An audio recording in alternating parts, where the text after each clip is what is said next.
ভুল করে ফেলছো, মাফ চাও। It's that easy. বর্তমান সময়ের জনপ্রিয় অভিনেতা, গায়ক এবং ইউটিউবার তামিম মৃধা। সম্প্রতি তাকে ঘিরে একটি বিষয় নিয়ে গুঞ্জন উঠেছে। অভিনয় ছেড়ে তিনি নাকি ইসলামের ছায়াতলে এসেছেন।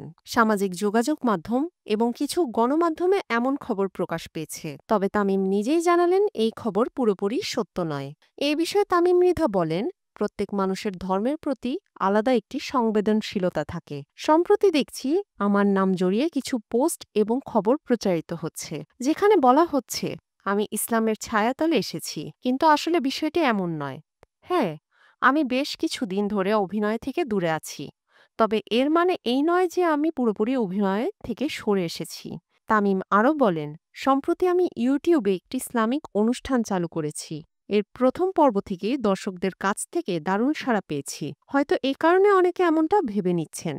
এদিকে ধর্ম এবং অভিনয় নিয়ে বিভ্রান্তি না ছড়ানোর জন্য সবার প্রতি অনুরোধ জানিয়েছেন তামিম মৃধা। তার কথায়, এই বিষয়গুলো নিয়ে আলোচনা বাড়লে অনেকে ভিন্নভাবে নিতে পারেন। যেহেতু এটি আমার ব্যক্তিগত বিষয়, আমি অনুরোধ করব এটি নিয়ে বিভ্রান্তি ছড়াবেন না। তবে এই গুঞ্জনের সূত্রপাত ঘটে তামিমের বড় ভাই সাকিব এম তালহার একটি ফেসবুক পোস্ট থেকে। সেই পোস্টে সাকিব লিখেছিলেন, তামিম মৃধা মূলধারার মিডিয়াতে কাজ করা ছেড়ে দিয়েছেন। আশা করি আপনারা তাকে সমর্থন করবেন। আল্লাহ আমাদের সবাইকে হেদায়েত দান করুন। এই পোস্ট এবং তামিমের সাম্প্রতিক ইসলামিক কন্টেন্ট থেকেই হয়তো এমন গুঞ্জনের সৃষ্টি হয়েছে। তবে স্পষ্টভাবে তামিম জানিয়েছেন তিনি অভিনয় ছাড়েননি এবং তার ব্যক্তিগত বিশ্বাসকে ভুলভাবে ব্যাখ্যা করা উচিত নয়।